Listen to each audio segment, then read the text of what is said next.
Queer film in Africa is rising, even in countries with the harshest anti-LGBTQ+ laws. Across an open field, a young man in civilian clothing walks ahead of a group of boys wearing traditional red and white cloths around their waists. Nakane Front stars in Ebisiyaga, The Wound, a South African film about gay love at an initiation school. Ebisiyaga, Uruku Media. Queer film in Africa is rising, even in countries with the harshest anti-LGBTQ+ laws. Published, September 26, 2023, 2:12 p.m. SAST. Gibson Ncube, Stellenbosch University. A recent book, Queer Bodies in African Films, studies the growing LGBTQ+ output from filmmakers around the continent, from Morocco to South Africa. In the process, it analyzes what queerness is and means within the context of African countries.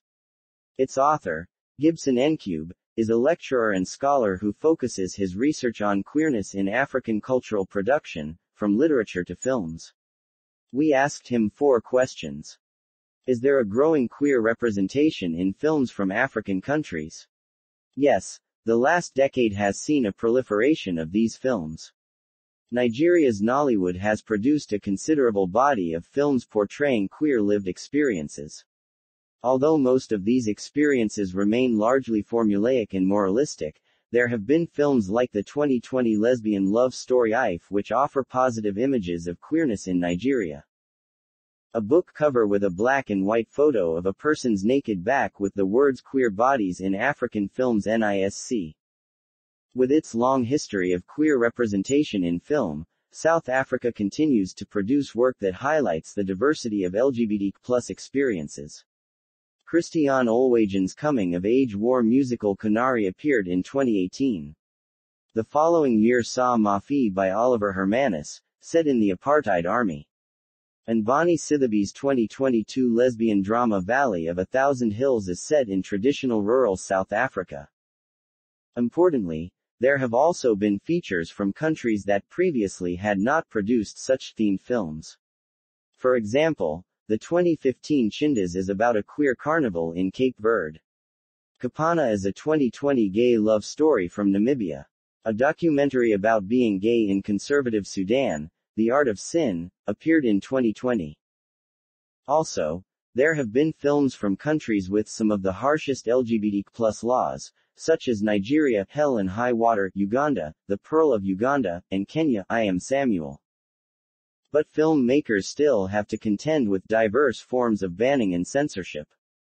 This does not, of course, diminish the film's growing influence. African queer films often navigate unique social, cultural and political challenges, such as deep-rooted homophobia and colonial legacies. They explore the complexities of being both queer and African, and often incorporate traditional cultural elements. These films contribute to a broader global discourse on queer issues while offering distinct perspectives and narratives. What is the book's main argument? The main argument is in 2 parts. Firstly, I argue that the body is central in understanding queerness in African film. I first watched some of the films in their original languages and without subtitles. Although I did not understand languages like Afrikaans, Arabic or Kiswahili, I found that the visuality of queer bodies told stories. The bodies told stories in a language that wasn't verbal or oral. Secondly, I contend that it is important to think of how queer bodies come into being in different parts of the continent. I undertake a pan-African reading of films from various regions to emphasize not only the differences in how they depict queer bodies but also the shared experiences that transcend regional and cultural differences.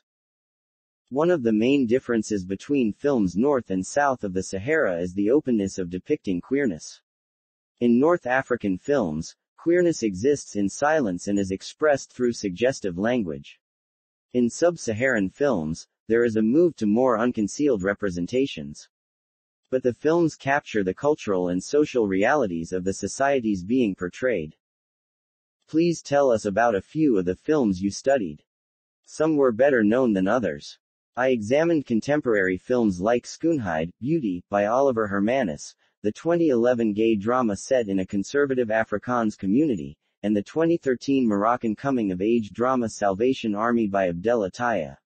I also looked at the gay 2017 Kosa Initiation School drama Ebisiyaga, The Wound by John Trengove, and the 2018 Kenyan lesbian romance Rafiki by Wanuri Kahiu.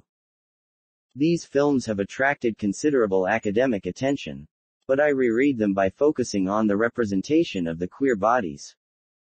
For example, Ebisiyaga has previously been analyzed for the way in which queerness exists within the traditional Kosa ceremonies of Olwaluko, circumcision, and rites of initiation into manhood. I concentrate rather on the penis and how Olwaluko is a process of conferring symbolic and cultural authority to this organ. I demonstrate that the penis can be a site of rethinking masculinity and also what queerness means in traditional black societies of post-apartheid South Africa. Instead of portraying the penis as virile and domineering, Ebisiyaga considers the penis as vulnerable and feeble. Through this focus, I attempt to understand queer embodiment. I also examine little-known films from North Africa like the 2009 lesbian drama Al Dawaha, Buried Secrets, by Tunisian director Raja Amari, and the 2006 Muslim drama exploring masculinity Emirate Yacubian, The Yacobian Building, by Egyptian filmmaker Marwan Hamd.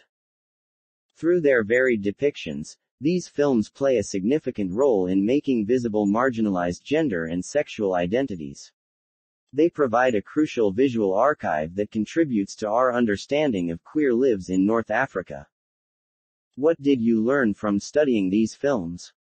Studying these films has yielded a profound understanding of queer experiences within diverse African cultural contexts.